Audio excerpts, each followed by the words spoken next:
Here is the first question: where I should keep my luggage. Can you find what is wrong with this sentence? Yes, the sentence is wrong as this follows statement structure. Remember, in a question, verb should always precede the subject.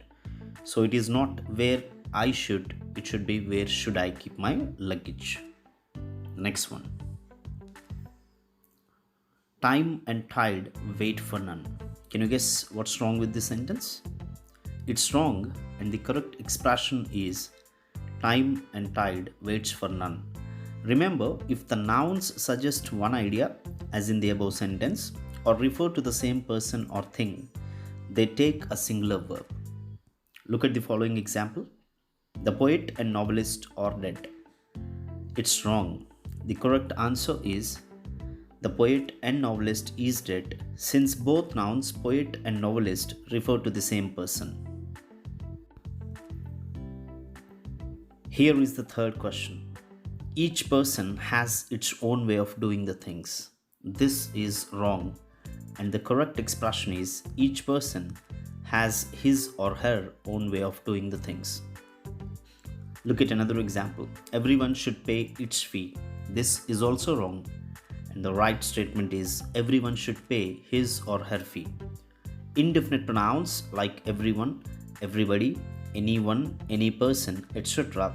come under the category of singular pronouns, and they are always followed by his or her. Alright, let's move on. Rule number 4. We should avail of every opportunity. He enjoyed during the holidays. She abandoned to despair. All the above statements are wrong, and to correct them, we need to place the reflexive pronouns after the verbs avail, enjoy, and abandon. Since they take reflexive pronouns like myself, ourselves, yourself, yourselves, himself, herself, oneself, themselves, etc. So the correct answers are we should avoid ourselves of every opportunity. He enjoyed himself during the holidays. She abandoned herself to despair. Here comes the fifth rule. I am working as a software engineer. It's wrong. Say, I work as a software engineer. Use only V1, that is the first form of the verb, to talk about occupations or other permanent situations. And use am, is, or are plus ing form to speak about the actions that are happening at the time of speaking. For example, I am reading now, she is dancing now, and my mother is cooking. Look at another example here. Ravi plays cricket. So this is a basic fact, or it is a regular action, and Ravi is playing cricket now. So this action is happening now. So we have used V1 to speak about regular actions or the basic facts, and we have used is plus ing form to refer to the action that is happening now. Look at this sentence. I don't think she is believing him. So although this might be happening in the moment of speaking, remember with some verbs we do not use ing forms. Instead, we prefer to use V1, that is the simple present form, because they are not physical actions. Such verbs are called state verbs because they express a state or situation. You see some of the common verbs here.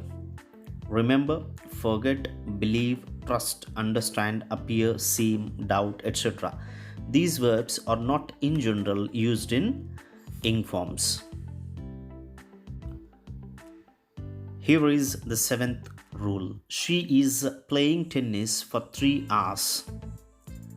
So we use present perfect continuous tense to talk about actions that started in the past and are still happening or continuing. And we need to use present perfect continuous tense here. See, the correct answer here is she has been playing tennis for 3 hours. And the structure of present perfect continuous tense is I, we, you, they. Okay, with these subjects we use have been plus ing form. I have been playing, we have been playing, you have been playing, they have been playing. Whereas For he, she, it, we say has been plus ing form. He's been playing, she's been playing, and it's been happening. Look at the next statement. They have been watching TV since 3 hours. Well, it seems like a correct statement. It looks like a correct statement, but it is not. Here, the problem is not with the verb, but with the usage of preposition. The correct answer is, they have been watching TV for 3 hours.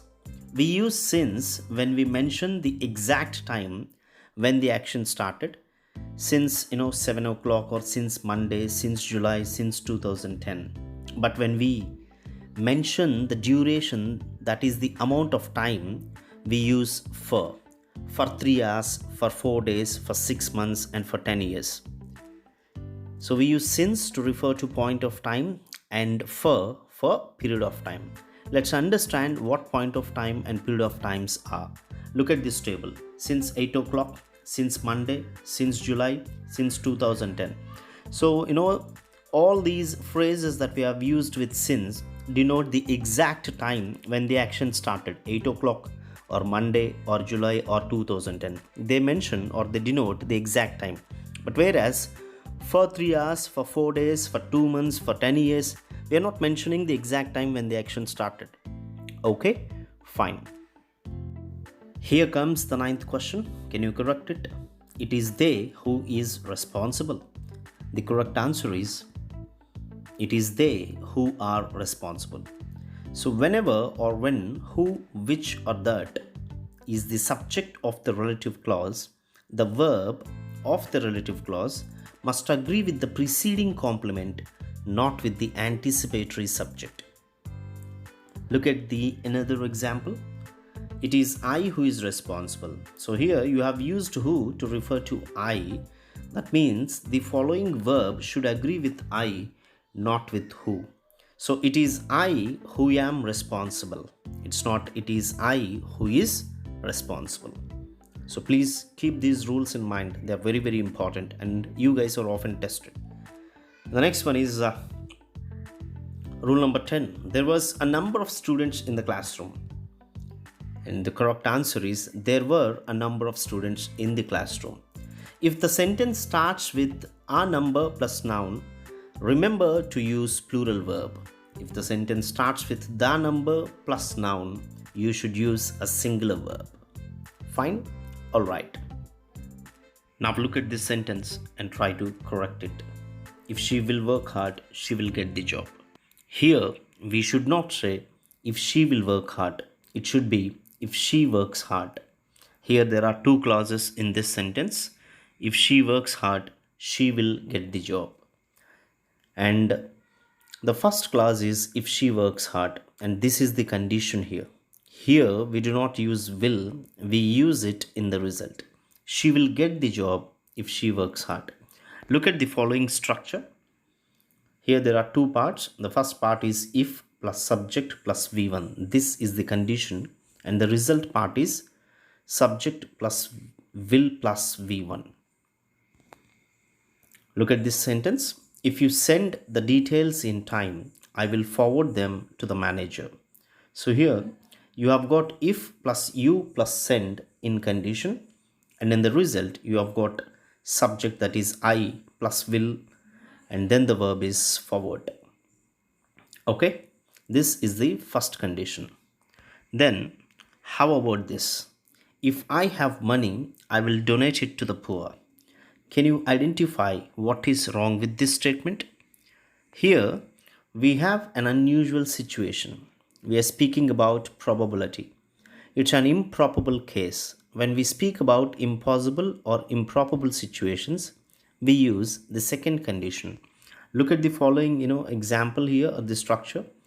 Here you have got if plus subject plus V2. It should not be if I have money. It should be if I had money, I would donate it to the poor. This is the correct pattern.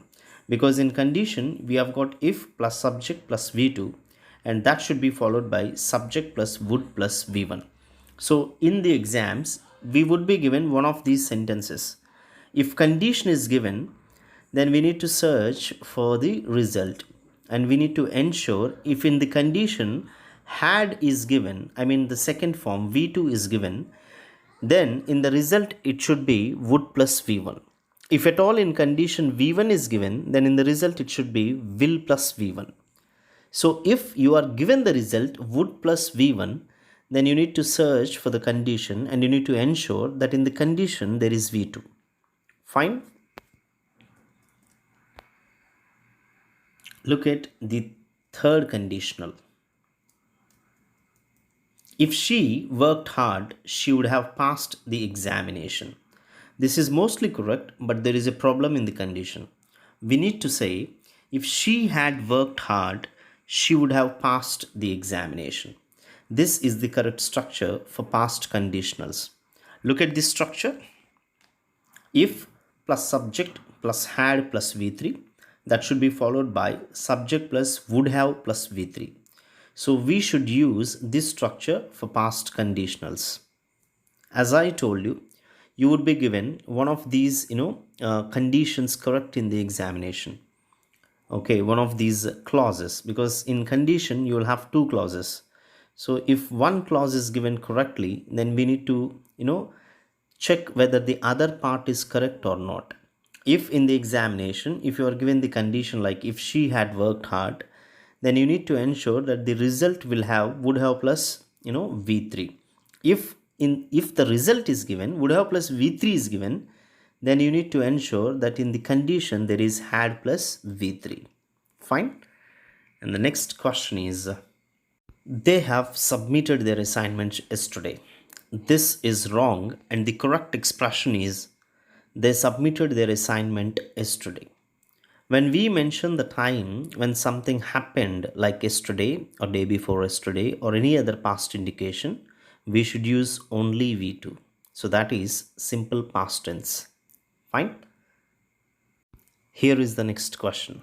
He didn't come yet. It should be he hasn't come yet, because here the clue word is yet. So whenever you use yet, it means until now. So this is not past time. Here no past time is mentioned. So we should use present perfect, and that is has or have plus v3 structure and not simple past. Okay, remember yet actually means until now. That means you are still referring to the present time. So when we refer to these kind of statements, we should use has or have plus v3 structure. Okay, that is the structure of present perfect. And the next question is, they write and post the letter tomorrow. So can you find what is wrong with this statement? Here in this statement, we have an indication of time, that is tomorrow. So which refers to the future time. So it should be they will write and submit the letter tomorrow. And the next question is, certain natural phenomena surprise us. So this is wrong, and the correct expression is certain natural phenomena surprise us, because phenomenon is singular and the plural form of phenomenon is phenomena. So you have to be very careful when it comes to singular and plural cases of nouns, because not every plural form of a noun ends with s. There are some nouns that sound to be singulars but are actually used as plurals, like phenomena. And you also have another noun here, criterion. Criterion is singular and criteria is plural. Here is the next sentence. They could playing well when they were younger. And this is the wrong one. The correct one is they could play well when they were younger. And the rule here is we should always use V1 after modal verbs. Here are some of the examples of modal verbs: can, could, may, might, will, shall, must, should, etc. These are all modal verbs. And after these modal verbs, we should always use the base form of the verb, which is V1. And the next question is, the study of the grammatical rules are not systematic. This is the wrong one. And the correct answer is, the study of the grammatical rules is not systematic. Why? Because here In this particular sentence, the subject is the study of the grammatical rules. But here, the head word is study, which is singular. So it should be followed by a singular verb, that is. And the next question is, they have spent 20 years here. Can you find what's wrong with this sentence? Here, the problem is with the third form of the action verb that is used. The three forms of spend are spend, spent, spent. It's an irregular verb. So the correct expression is they have spent 20 years here. Here are some of the examples of irregular verbs: sing, sang, sung, drink, drank, drunk, write, wrote, written, speak, spoke, spoken, make, made, made. These are all, irregular verbs. What is an irregular verb? Something that doesn't have ed in its second and third forms. Usually the regular verbs end with ed in both second and the third forms.